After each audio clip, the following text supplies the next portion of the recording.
పరిశుద్ధ నామమునకు మహిమ కలుగును గాక. కూడి ఉన్న మీ అందరికీ మన ప్రభు అయిన యేసుక్రీస్తు నామములో వందనాలు తెలియపరుస్తున్నానండి. అందరికీ వందనాలు.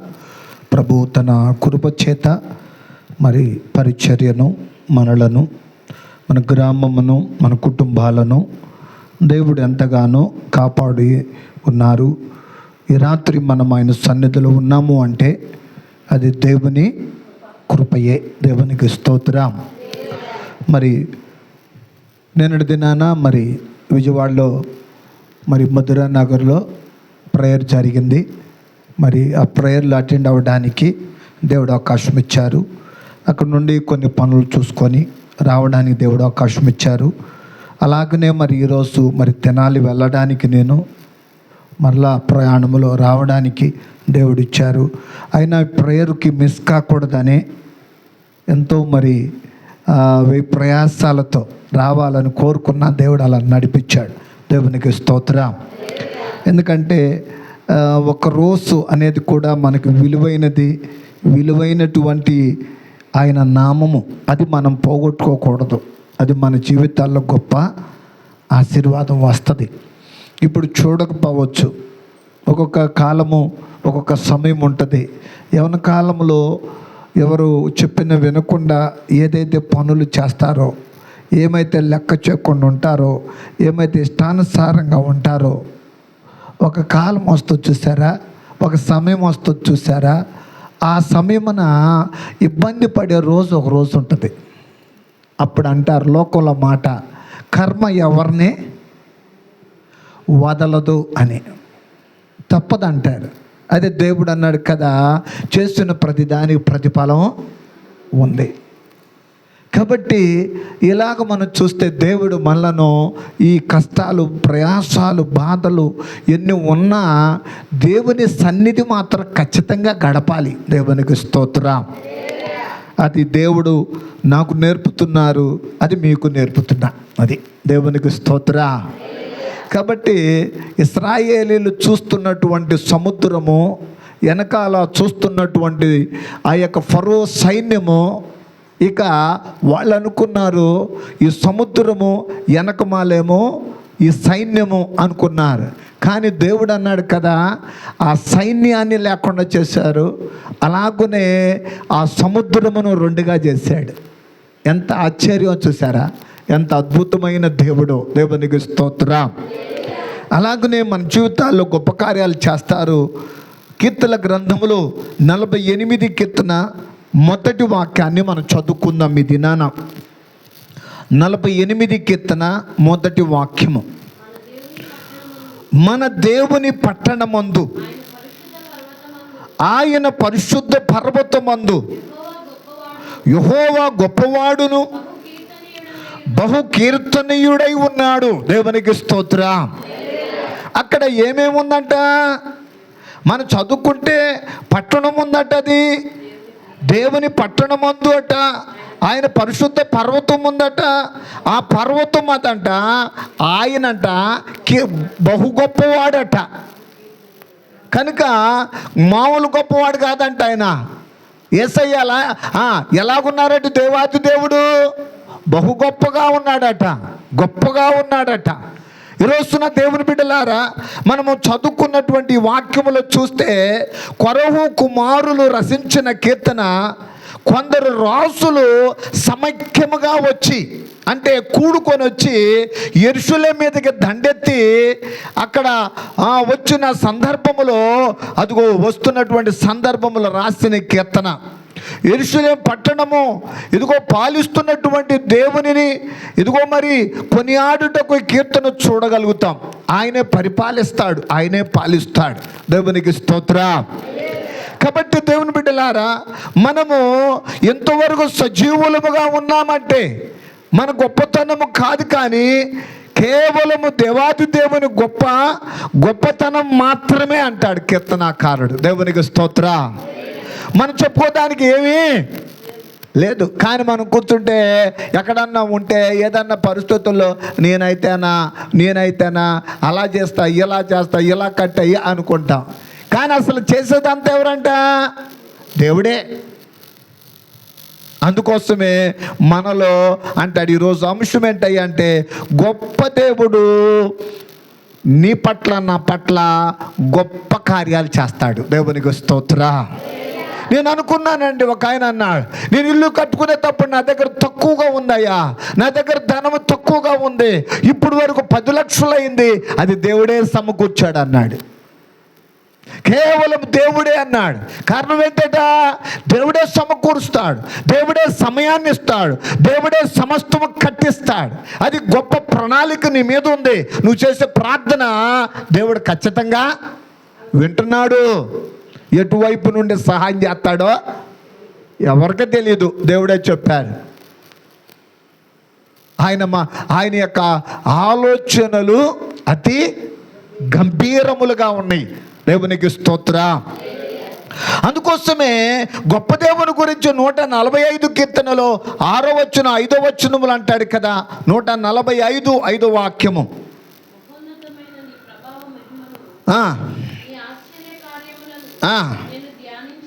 నేను ధ్యానించేదను,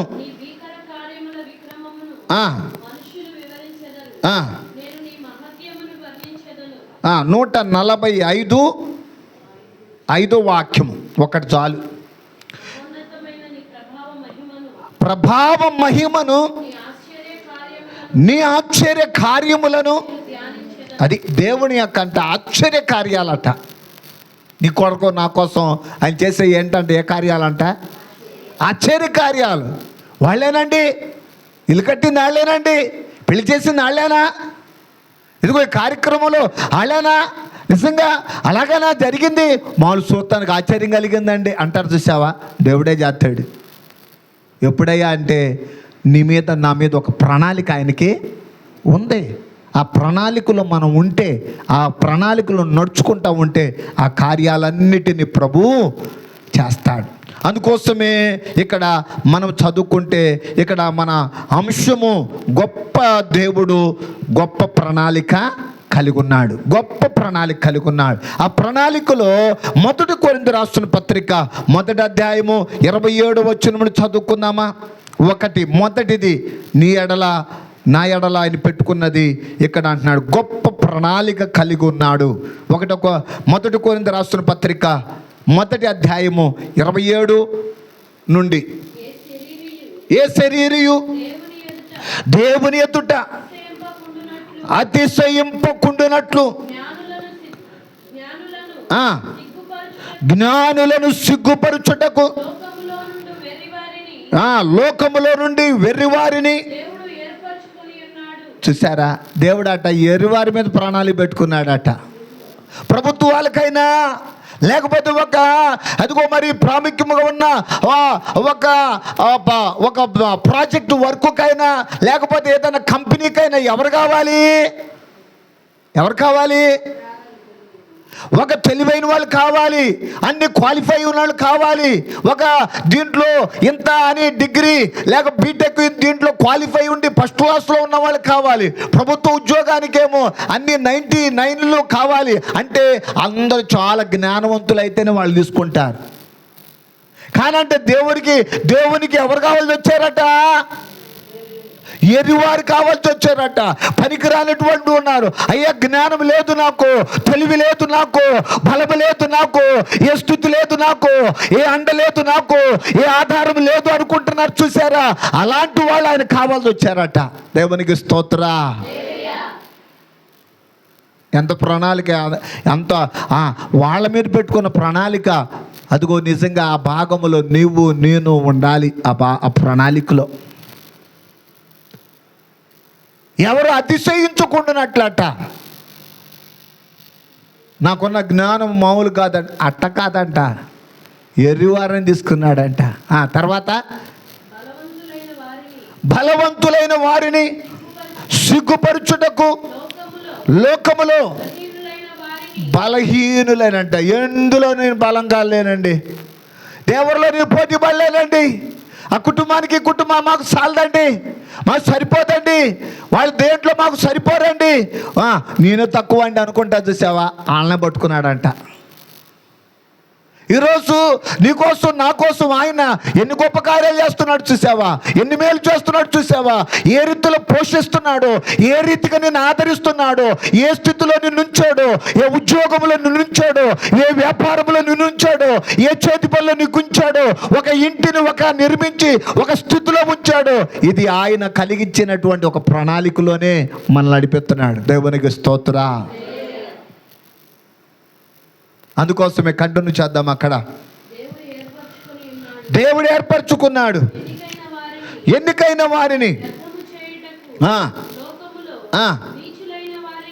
నీచులు అంటే ఇక్కడ ఎవరండి? నీచుడు, ఎందుకు పనికిరానుడు రుడు అంటారు చూసావా, వాళ్ళని తీసుకుంటాడంట పనికిరానుడినే నీచుడు అంట. తర్వాత తృణీకరింపబడిన వారిని, ఎన్నిక లేని వారిని. దేవునికి స్తోత్రా. వీటిలో నువ్వు ఉన్నావా? లేదు నాకు జ్ఞానం ఉంది, నాకు తెలివి ఉంది, నాకు బలం ఉంది, నాకు ఎంత స్థితి ఉందయ్యా అంటే దేవుని ప్రణాళికలు మనం ఉన్నట్టు కాదు. నిజంగా ఎందుకు పనికిరానటువంటి వాళ్ళు, ఏ అర్హత ఏ స్థితి లేనటువంటి వాళ్ళు, నేనైనా నువ్వైనా ఎందుకు పనికిరా మనలను ఆయన ఒక ప్రణాళిక పెట్టుకున్నాడట. భక్తుల జీవితాల్లో కూడా ఉంది ఆ ప్రణాళిక. ఏంటో ప్రణాళిక తెలుసా? ఆదికాండం 12వ అధ్యాయం 1-2 వచనాలు చదువుకుంటే, ఆదికాండము 12వ అధ్యాయం 1-2 వచనాలు చదువుకుంటే యెహోవా అబ్రహాముతో చెప్తున్నాడు, అబ్రహాము ఇదిగో నీతో ఒక ప్రణాళిక పెట్టుకున్నానయ్యా, నువ్వు లేచి నీ దేశము నుండి, నీ బంధువుల ఎత్తు నుండి, నీ తండ్రి ఎత్తు నుండి బయలుదేరి నేను నీకు చూపించు దేశమున వెళ్ళము, నిన్ను గొప్ప జనముగా చేసి నిన్ను ఆశీర్వదించి. కనుక అబ్రహాము పట్ల దేవుని ప్రణాళిక అంటే తెలుసా?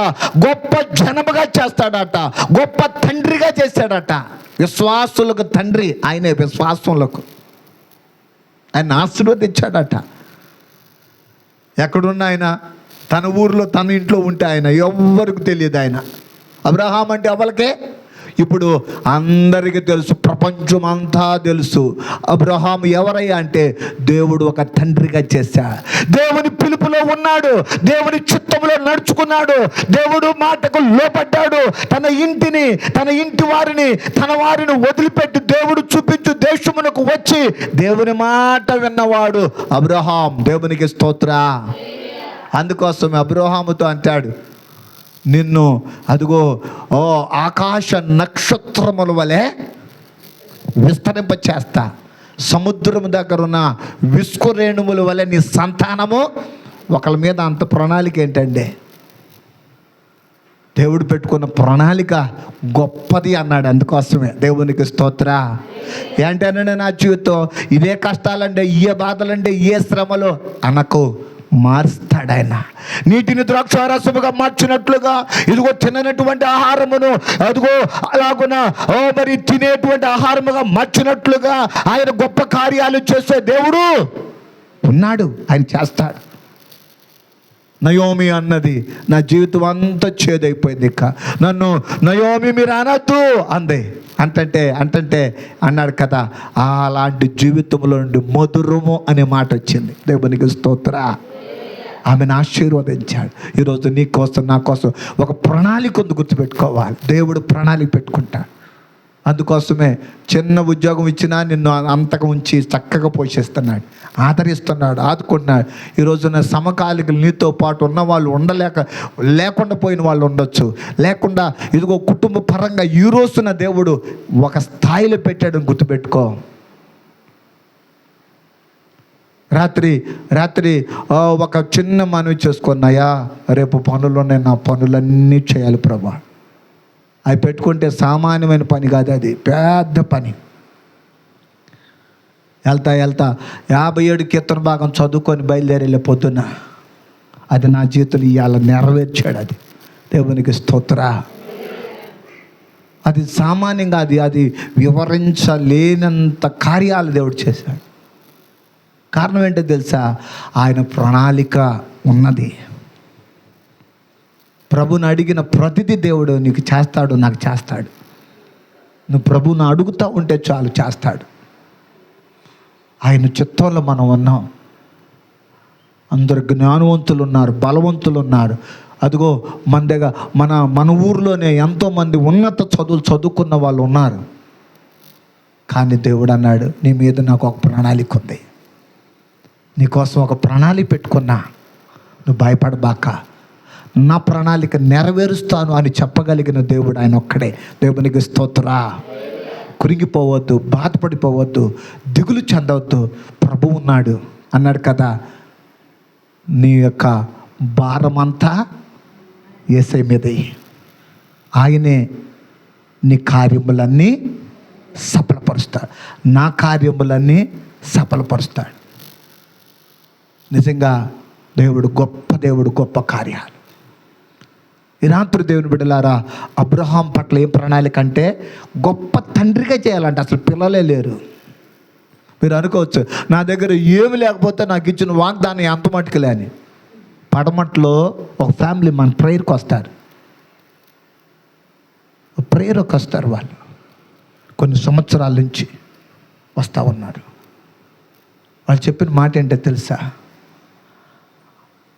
లాస్ట్ ఒక 3 years బ్యాక్, 2 years బ్యాక్ వాళ్ళ పేరు మీద చిల్లికి ఒక్కోలేదు. మీరు నమ్మండి. ఆమెకి ఇచ్చిన వాగ్దానం ఏంటో తెలుసా?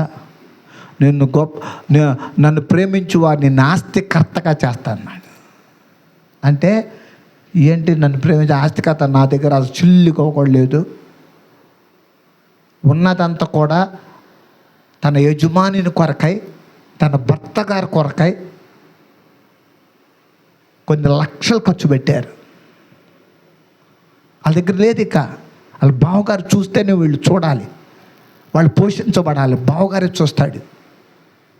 అలాగున్నటువంటి వాళ్ళలో ఈ వాగ్దానం వస్తే, ఈ వాగ్దానం పట్టుకొని చేతులు పెట్టుకొని మోకరించి ప్రభుని అడిగింది, ఎందుకయ్యా ఈ వాగ్దానం ఇచ్చావు? నాకు అర్థం కాలేదయ్యా అని. అదే సంవత్సరం ఏం జరిగిందో తెలుసా? వాళ్ళ బావగారు చివరి వృద్ధాప్యం వచ్చేసింది. అనుకోకుండానే ప్రభు పిలుపును అందుకోవడానికి దగ్గరైపోయాడు. ఆయన పెట్టిన ఆలోచన ఏంటో తెలుసా? తన తమ్ముడు పిల్లలు, తన కుటుంబం, తన పిల్లలకే పొలాలు, స్థలాలు మొత్తం రాసేసాడు. ఒక రాత్రికి రాత్రి వీళ్ళు ఆస్తిపరులయ్యారు. దేవునికి స్తోత్ర. సాక్ష్యం చెప్పింది, అయ్యా నేను అనుకోలేదయ్యా, మేము అనుకోలేదయ్యా, దేవుడు ఎట్లాగా మమ్మలను దీనస్థితిలో నుండి ఈ స్థితిలో తీసుకొస్తాడని మేము అనుకోలేదయ్యా అన్నాడు. అవును, దేవుని ఆలోచన వేరు. దేవుని ఎవరు ప్రేమిస్తారో, ఎవరు దేవుని వెంబడిస్తున్నారో, ఎవరు దేవుని ఎడల భయభక్తులు కలిగి ఉన్నారో, ఎవరు దేవుని యందు దీన మనసు కలిగి ఉన్నారో, ఎవరు దేవుని యందు తగ్గించుకొని ఉన్నారో, ఒక రోజున ఆ ఫలములు ఖచ్చితంగా పొందుకుంటారు. దేవునికి స్తోత్ర. వాళ్ళకి ఏమీ లేని కారణం చేత జగనన్న వచ్చిన కాలనీలు వీళ్ళకి పేరు వచ్చింది. ఏమి లేని వాళ్ళకి వస్తుందిగా వచ్చింది. అది అటు సైడు ఇటు మన ఇటు సైడ్లో వచ్చిన వాళ్ళకి. మన ఆదివారం అంటుంది, అంతకుముందు ఇంటికి వెళ్ళి నేను అమ్మగారు ప్రార్థన చేస్తాకి వెళ్తే, అయ్యా అనుకోలేదు అది వస్తుందని, అది వచ్చింది. అది ఎంతైతే అది అమ్మి ఎంతైతే వస్తుందో ఈ చర్చికి పనికి ఇవ్వాలనుకుంటున్నానయ్యా అంది. దేవునికి స్తోత్రం. చూద్దాం, కొంత దేవుని పని స్లాబ్ చేయడానికి వీటికి ఇవ్వాలనుకుంటున్నానయ్యా. ఎన్ని రోజుల నుంచి ప్రార్థన చేస్తున్నాం మనం? ఎన్నో రోజులు చేస్తాను. ఈరోజు నా మంది నేను చేస్తానయ్యా, దేవుడు నా కొడుకు కూడా మనసు వచ్చేటట్టు ప్రార్థన చేయండి అయ్యా అంటే. ఆమెకు వచ్చిందంటే కొడుకు కూడా వచ్చినట్టే. దేవునికి స్తోత్ర. ఎటువైపు నుండి ఎటు కార్యం చేస్తాడు ఎవరికే? అది దేవుడు ప్రణాళిక. అది మనమేమో కనబడే చూటినేమో చూస్తాం, కానీ అసలు దేవుని ప్రణాళిక కనబడదు కదా ఏంటి అని మనం ఏం చేస్తామంటే మనమే నిలబడతాం అక్కడ. కనబడని ఆశీర్వాదము. అందుకోసం అన్నాడు, విశ్వాసం అంటే ఏంటి? అసలుకి నిర్వచనం ఏంటి? ఎప్పుడైనా చదివారా? అవి ఎబ్రీలు రాసిన పత్రికలో 11 మొదటి వచ్చినవే. విశ్వాసం అనేది నిరీక్షింపబడు వాటి యొక్క నిజస్వరూపం. అంటే ఇంకా కలగలా. ఇప్పుడు మధురం గారు ఇల్లే కడుతుంది అనుకో, ఆమె ఏమని పలహారం తీసుకురావచ్చు అంటే ఒకలా, అంటే తెమ్మని కాదులే, నా ఇల్లు పని అయిపోతుంది నేను పలహారం తెచ్చాను అందనుకో, మీరు అందరూ వెళ్తారు. కానీ దేవుడు అంటాడు కదా, నా కుమార్తెకున్న విశ్వాసాన్ని బట్టి పునాది మొదలుకొని చివరి వరకు నేను పెట్టుకున్న ప్రణాళిక అంటాడు. అంటే ఒక ఉదాహరణకు చెప్పా, రోడ్డు దగ్గర మందిరం వేస్తంటే పునాది వేసిన తర్వాత ఒక ఆయన అన్నాడు కదా, రేకులకి నేను ఎత్తానయ్యా అన్నాడు. అసలు పునాది అక్కడి నుంచే రావాలి, పునాది మొత్తం కూడా అవలా. ఎక్కడికి వేసాడు? అయితే కిటికీలు ఎవరున్నారో నేను అనుకోవటం, కిటికీలు ఎవరో ఉన్నారు, దర్వాజా ఎవరో ఉన్నారు, ఇదిగో రాళ్ళు ఎన్ని ఎవరో ఉన్నారు. విశ్వాసం అంటే కదే. ఎక్కడి నుండి వచ్చాడు? గొల్లపూడి నుంచి నందిపాముల. ఆయన నందిపాముల దేవదాస్ గారు, దేవయ్య గారు, ఆయన వచ్చి 6 రోజుల్లో 30,000 చేతులు ఇంత కట్టించి, అయ్యా ఆ రేకులు మొత్తం ఐరన్ తీసుకొచ్చి చేపించాయి అన్నాడు. అప్పటికి ఆయన రక్షణ పొందుకోవాలా. అంటే దేవుని దగ్గర మనం ఏం చేయాలి? దేవుడే చూసుకుంటారు, ప్రణాళిక అది, అంతే. నేను నమ్ముతా. నేను ఎందుకయ్యా అంటే వణుకూరులో ఉన్నటువంటి స్థలము తీసి మనము దాదాపుగా 9 లక్షలు దాకా దానికి ఖర్చు మనం తీసుకున్నామంటే దేవుడు ఏ ప్రణాళిక పెట్టుకుంటాడు? ఒకళ్ళని అది పాలు కూడా పొంగించలేదు నేను అనుకున్నా, పాలు కూడా పొంగించకుండానే అయిపోయింది అది. దానికోసం కాళ్ళు రక్తాలకు చూశానా, పొద్దున్నే రక్తపు కళ్ళు చూశానా, ఎక్కడ పడ్డానో, ఎక్కడ గుచ్చుకున్నాయో రోడ్లు, ఎక్కడ పడ్డానో అన్ని చేశా ఆ వణుకూరు రోడ్లో. ఎన్ని దెబ్బలు తగిలినాయి నాకు. అయినా కానీ దాన్ని ఏం చేశారంటే నా దేవుని పని విషయం తీసేశా. అయితే దేవుడు ఊరుకుంటాడా? ఆయనకు ఒక ప్రణాళిక ఉంది నా మీద. అయ్యా ఇటు పెనలూరుకి వెళ్ళనా, ఇటు గోసాలకి వెళ్ళనా, ఇల్లు అని అనుకుంటుంటే ఒకరోజు కళ్ళ అన్నాడు, గంగూరులోనే నీకు అన్నాడు. అది ఎప్పుడు చేస్తాడో తెలియదు, గంగూరులోనే అన్నాడు. అంటే ఇక్కడికి రాను, ఇక్కడ మీద మాత్రం రానమ్మా, మీ మధ్యకి రానమ్మా, నీ మధ్యలోనే ఉంటా. ఇక్కడ కానీ రోడ్డు దగ్గర కానీ 2 సంఘాల దగ్గర ఉన్నాను నేను, మిడిల్లో ఉండాలనుకుంటా. అది ఖరీదైందే, కానీ దేవునికి అసాధ్యమైంది దేవుడే చేస్తాడు. గిన్నెడు సన్నీళ్ళతో పరలోకంలో ఉందంటే మనం చేస్తంటే ఆయన దగ్గర లేదా? ఉంది. దేవునికి స్తోత్ర. కాబట్టి ఇవాళ ఎందుకంటే సాఫీగా పరిగెత్తకుండా ఉన్నానంటే రోడ్డు దగ్గర అక్కడ పాతం లేదు, అందుకోసం ఆగా స్లోగా వెళ్తాను బండి. మీటింగ్ ఎవరో పెట్టుకున్నారు అక్కడ, అందుకోసమే బండి అయినా ముగిచ్చేస్తున్నా. అయితే దేవుని ప్రణాళిక అది అబ్రహాము జీవితంలో. రెండవది మనము 72:14 చదువుకుందామా కీర్తనలు. 72వ కీర్తన 18 వాక్యం చదువుకుందామా. 18.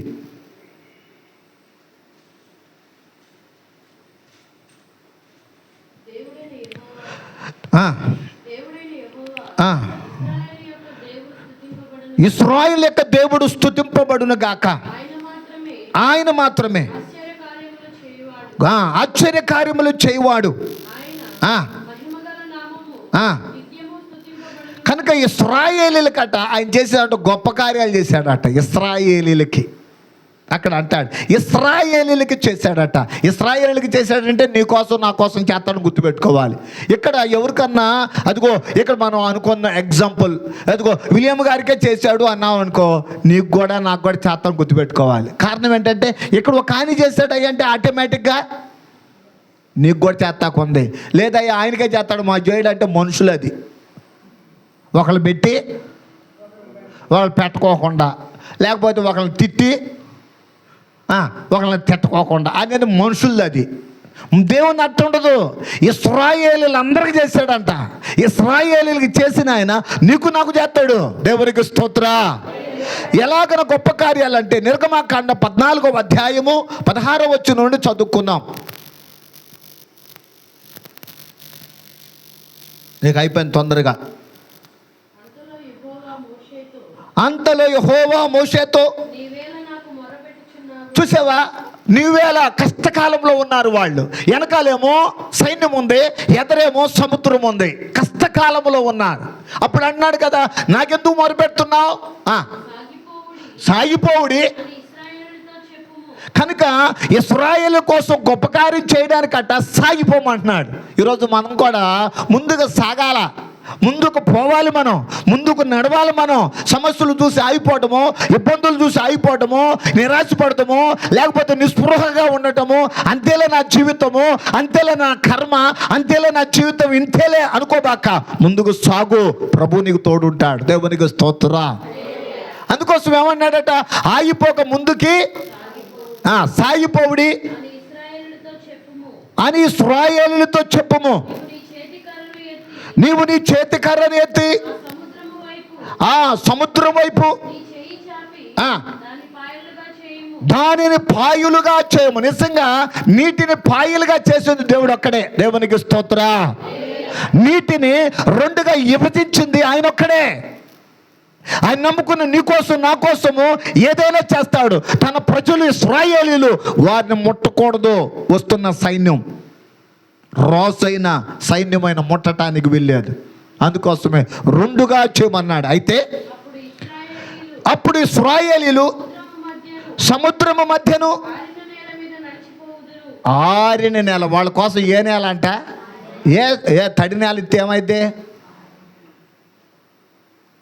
వాళ్ళకి ఏమన్నా ఒకళ్ళకి మన కూలింగులు ఇప్పుడు బాగానే ఉంటుంది, అందరూ తాగుతూ ఉంటారు. ఇప్పుడు వచ్చినటువంటి కాయలు కూడా, మామిడికాయలు కూడా అన్నీ తింటారు ఎండాకాలం. వర్షం అట్ట పడంగాల శరీరంలో నుంచి అసలు ఇంత ఉంటాయి సగ్గట్లో. అంటే కూలింగ్ అనేది ఎక్కువ కూడా మనిషికి మంచిది కాదు. అసలు నార్మల్ వాటర్ ఎంత బెటరో. కూలింగ్ ఊరక తాగారా ఇప్పుడు బాగానే ఉంటాయి, తర్వాత లేదు. ఏంటయ్యా తుమ్ములు. చక్కగా నార్మల్ దాన్ని ఆరోగ్యంగా ఉంటారు. దేవునికి స్తోత్ర. ఇశ్రాయేలు ఎక్కడ నడిపిస్తారంట దేవుడు, ఆరిన నేల. దేవునికి స్తోత్ర. వాళ్ళకి ఆ నేలలో ఏమన్నా జలుబో దగ్గో లేకపోతే తుమ్ములో ఏమన్నా వస్తాయనా అంటే ఎంత జాగ్రత్త ఉందో దేవునికి. చూసావా. అయితే ఇదిగో నేనే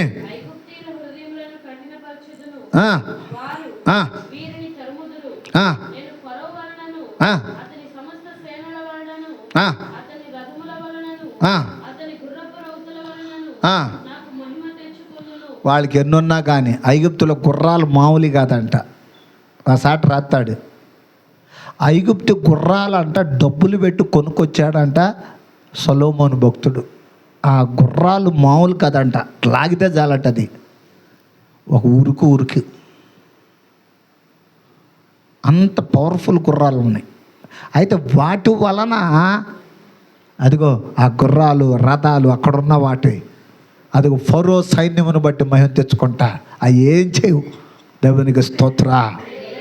ఒకటి, దేవుడు గొప్ప ప్రణాళిక కలిగి ఉన్నాడు నీ కోసం, నా కోసం. 2, గొప్ప కార్యాలు చేస్తాడు.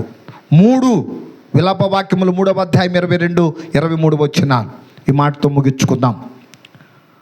విలాప వాక్యములు 3వ అధ్యాయము 22వ వచనం 23వ వచనం.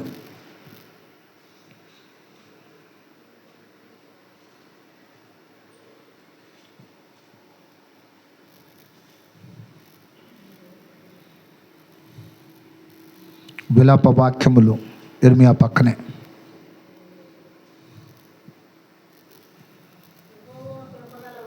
యెహోవా కృపగలవాడు, ఆయన వాత్సల్యత ఎడతెగక నిలుచుచున్నది.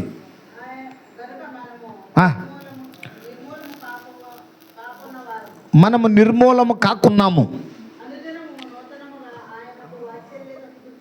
కనుక గొప్ప వాత్సల్యం ఉంది. ఒక దినం కాదంట, ఒక రోజు కాదంట. దేవుని వాత్సల్యత ఎట్టుందంట, అనుదినం అంట, ప్రతిదినం. ప్రభువా నీ వాత్సల్యం, నీ కృప నా మీద చూపించయ్యా అంటే, నీ దయ నా మీద చూపించయ్యా, నీ కృప నా మీద ఉంచాయని ప్రతిరోజు ప్రార్థన చేస్తుంటే ఉదయం సాయంత్రం నీ మీద అవుతుంది, నా మీద ఉంటుంది, మన మీద ఉంటుంది. అనుదినం ఆయన వాత్సల్యత ఉంటుందంట. అందుకోసమే మూడవది గొప్ప వాత్సల్యాన్ని కలిగి ఉన్నాడు, ప్రేమను కలిగి ఉన్నాడు. ఇంత అంతా కాదు ఆయన ప్రేమ. ఆయన ప్రేమ విస్తారమైనది. ఆ ప్రేమలో నిన్ను నన్ను ఉంచాడు. ఆయన ప్రణాళిక అది. కాబట్టి ఈ రాత్రి ఇక్కడ మరి చదువుకున్న వాక్యములో 48 కీర్తనలో చెప్పినప్పుడు అంటాడు, దేవుడు గొప్ప దేవుడు, నీ మీద నా మీద గొప్ప ప్రణాళిక కలిగి ఉన్నాడు. అది గొప్ప ప్రణాళిక కలిగి ఉన్నాడు. ఒకటి, గొప్ప కార్యాలు చేస్తాడు. రెండవది, గొప్ప వాత్సల్యతను కలిగిస్తాడు. మూడవది, ఇటు అనుభవాలు మన జీవితాల్లో, మన కుటుంబాలలో, మన బిడ్డల జీవితాల్లో దేవుడు జరిగించునుగాక. తలలో ఉంచుదాం, ప్రార్థన చేసుకుందాం.